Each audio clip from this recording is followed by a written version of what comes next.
नमस्कार प्यारे साथियों, मैं विवेक आप सभी भावी अध्यापक एवं अध्यापिकाओं का स्वागत करता हूं अपने इस यूट्यूब चैनल यूपीडीएलएड पाठशाला में। तो कैसे हैं आप सभी? आई होप आप सभी बढ़िया होंगे और आप सभी की पढ़ाई बेहतरीन चल रही होगी। तो आज हम लोग लेकर आए हैं डीएलएड फर्स्ट सेमेस्टर के बाल विकास के 35 अधोलोकोत्तरीय प्रश्न, जो कि आगामी परीक्षा के लिए बेहद महत्वपूर्ण होने वाले हैं। ये हमारी प्रहार सीरीज है, ठीक है। यदि आपने अभी तक भी हमारे चैनल को सब्सक्राइब नहीं किया तो प्लीज़ आप सभी हमारे चैनल को सब्सक्राइब कर लीजिएगा और बेल आइकन को प्रेस कर लीजिएगा, ताकि हर एक वीडियो का नोटिफिकेशन आप तक पहुंच सके। तो चलिए बिना किसी देरी के स्टार्ट करते हैं आज के इस वीडियो को। तो पहला प्रश्न है बुद्धि लब्धि यानी IQ का सूत्र क्या होता है। IQ क्या होता है? इंटेलिजेंट कोशिएंट होता है, ठीक है। इसका जो फार्मूला होता है क्या होता है? मानसिक आयु बटे वास्तविक आयु इंटू 100 होता है, ठीक है। ये आपको ध्यान रखना है। मानसिक आयु बटे वास्तविक आयु इंटू 100 होता है, ठीक है। अगला प्रश्न है बाल विकास के अंतर्गत शैशवावस्था की आयु कितनी होती है। तो बाल विकास के अंतर्गत शैशवावस्था की जो आयु होती है 0 से 5 या 6 वर्ष होती है, जो भी आपको ऑप्शन में दिखाई थे। 0 से 5 तो उसको टिक करना है, या 0 से 6, ठीक है। यदि हम बात करें बाल विकास के अंतर्गत कितनी अवस्थाएं, तो शैली के अनुसार 3 अवस्थाएं। शिशुअवस्था, जिसका इन्होंने पीरियड काल रखा है 0 से 6 वर्ष। बाल्यावस्था, इसका पीरियड काल है 6 से 12 वर्ष। फिर आता है किशोरावस्था, इसका जो पीरियड काल होता है वो 12 से 18 वर्ष होता है, ठीक है। यदि हम बात करें अर्नेस्ट जोन्स के अनुसार, तो उन्होंने 4 अवस्थाएं बताई: शैशवावस्था, बाल्यावस्था, किशोरावस्था और प्रौढ़ावस्था, ठीक है। प्रश्न संख्या 3 है जन्म के समय शिशु में कौन कौन से संवेग पाए जाते हैं। तो जन्म के समय शिशु में 3 संवेग पाए जाते हैं। ये किसने बताया? तो पार्टसन ने बताया था, ठीक है। एक भय होता है, क्रोध होता है और स्नेह होता है, प्रेम होता है, ठीक है। प्रश्न संख्या 4 है बालक के केंद्रक में सामान्यतः कितने गुणसूत्र होते हैं। तो बालक के केंद्रक में सामान्यतः 46 गुणसूत्र होते हैं, या फिर हम ये भी कह सकते हैं कि 23 जोड़ी गुणसूत्र होते हैं, ठीक है। प्रश्न संख्या 5 है थॉर्नडाइक ने अपने सीखने के सिद्धांत के अंतर्गत कितने नियम दिए थे। थॉर्नडाइक ने अपने सीखने के सिद्धांत के अंतर्गत कुल 8 नियम दिए थे। उसमें से हमारे 3 क्या थे? मुख्य नियम थे, और 5 क्या थे? गौड़ नियम थे, ठीक है। मुख्य नियम कौन कौन से थे?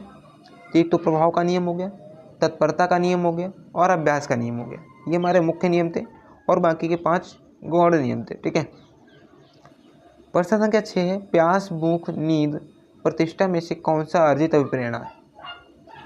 प्यास क्या हमारा अर्जित नहीं है, भूख भी अर्जित नहीं है और नींद भी नहीं है, ये स्वाभाविक है, ठीक है। लेकिन प्रतिष्ठा क्या है? ये हमारा अर्जित अभिप्रेरणा के अंतर्गत आता है, ठीक है। प्रश्न संख्या 7 है सृजनात्मकता से क्या आस है। सृजनात्मकता यानी क्रिएटिविटी, ठीक है। तो क्या होता है? यह एक मानसिक प्रक्रिया होती है जिसमें नए, मौलिक और उपयोगी विचारों, संभावनाओं या समाधानों को उत्पन्न किया जाता है, ठीक है। प्रश्न संख्या 8 है बालक की वृद्धि कब रुक जाती है। तो बालक की जो वृद्धि होती है 25 वर्ष की आयु में पूर्णतः रुक जाती है, ठीक है। 18 वर्ष तक की बात करें तो उसमें पूर्णतः नहीं रुकती है, ठीक है। वृद्धि थोड़ी बहुत होती रहती है, लेकिन जब 25 की आयु होती है तो उसमें पूर्णतः हमारी जो वृद्धि होती है वो रुक जाती है, ठीक है। प्रश्न संख्या 9 है सीखने के क्रम में सीखने में उन्नति होना किस रूप में प्रकट होती है। यानी सीखने में उन्नति होना किस प्रकार का वक्र है। तो हमारा होता है सीखने के बढ़ते क्रम में होता है, ठीक है। वक्र ये क्या होता है? ये इस तरीके से बनता है, ठीक है। सीखने का वक्र की बात करें तो 4 टाइप के होते हैं। एक तो साधारण वक्र हो गया, एक धनात्मक वक्र होता है, एक ऋणात्मक वक्र होता है, और एक क्या होता है? मिश्रित वक्र होता है, ठीक है।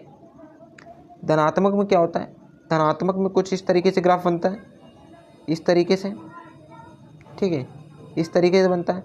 अब वही बात करें ऋणात्मक में, तो सबसे पहले क्या होता है? हम कोई चीज़ जल्दी सीखते हैं, उसके बाद धीरे धीरे सीखते हैं, ठीक है, ये हो गया। और उसमें क्या होता है? मिश्रित में क्या होता है? इस तरीके से होता है, ठीक है, उसमें कभी फिक्स नहीं होता है, ठीक है। प्रश्न संख्या 10 है कि स्मृति का मुख्य कार्य क्या है। स्मृति का मुख्य कार्य पहले से प्राप्त अनुभवों का स्मरण करना है, ठीक है। स्मृति का मुख्य कार्य क्या होता है? कि पहले से प्राप्त अनुभवों का स्मरण करना होता है, ठीक है। प्रश्न संख्या 11 है सामान्य बुद्धि स्तर वाले बालक का IQ कितना होता है। तो सामान्य बुद्धि स्तर वाले बालक का जो IQ होता है 90 से 109 होता है, जिसमें कि हम लोग आते हैं, ठीक है, सामान्य बुद्धि लब्धि में आते हैं। और जो प्रतिभाशाली बालक होते हैं उनका क्या होता है 140 प्लस होता है, ठीक है। बुद्धि लब्धि जो उनका होता है कितना होता है 140 प्लस होता है, ठीक है। प्रश्न संख्या 12 है, सीखी गई सामग्री को पुनः स्मरण न रख पाना क्या कहलाता है? तो सीखी गई सामग्री को पुनः स्मरण न रख पाना विस्मृति कहलाता है, ठीक है। क्या कहलाता है? विस्मृति कहलाता है। प्रश्न संख्या 13 है, व्यक्तिगत भिन्नता से आप क्या समझते हैं? तो व्यक्तियों में शारीरिक, मानसिक, रंग, रूप आदि में अंतर होना है क्या? व्यक्तिगत भिन्नताएं, ठीक है। प्रश्न संख्या 14 है, चिंतन क्या है? तो किसी भी बारे में कल्पना, स्मृति, तर्क और ध्यान करना चिंतन कहलाता है, ठीक है। किसी भी चीज़ के बारे में कल्पना करते हैं, तर्क करते हैं या फिर उसको स्मृति करते हैं, ध्यान करते हैं, ठीक है, तो क्या सारा चिंतन के अंतर्गत आता है, ठीक है। प्रश्न संख्या 15 है, शैशवावस्था की दो प्रमुख विशेषताएं लिखिए। तो शैशवावस्था की प्रमुख दो विशेषताएं क्या होंगी? शैशवावस्था का जो पीरियड काल होता है कितना होता है? 0 से 6 वर्ष होता है, ठीक है। तो इसमें क्या होता है? तीव्र मानसिक विकास भी होता है और तीव्र शारीरिक विकास भी होता है, ठीक है। और इसमें संवेगों का प्रदर्शन भी होता है, ठीक है। प्रश्न संख्या 16 है, किशोरावस्था का तात्पर्य। तो किशोरावस्था का जो पीरियड काल होता है कितना होता है? 12 से 18 होता है, ठीक है। इसमें क्या होता है? शारीरिक परिपक्वता की अवस्था होती है, ठीक है। स्टेलने हालने से बल, तनाव, तूफान और विरोध की अवस्था का है, ये भी आपको ध्यान रखना है, ठीक है। आपसे ऑब्जेक्टिव में पूछ सकता है कि किसने बल, तनाव, तूफान और विरोध की अवस्था का है किशोरावस्था, तो आपको जवाब देना होगा स्टेनले हालने, ठीक है। प्रश्न संख्या 17 है, समायोजन क्या है? अच्छी तरह से पर्यावरण परिस्थितियों के अनुसार चीज़ों में तालमेल बिठा लेना ही अनुकूलन कहलाता है। अनुकूलन मतलब एडेप्टेबिलिटी, ठीक है। प्रश्न संख्या 18 है, तर्क का क्या अर्थ है? जो समस्याओं का समाधान निकालने की प्रक्रिया को क्या बोलते हैं? तर्क कहते हैं, ठीक है। प्रश्न संख्या 19 है, आवाज़ में भारीपन कब आता है?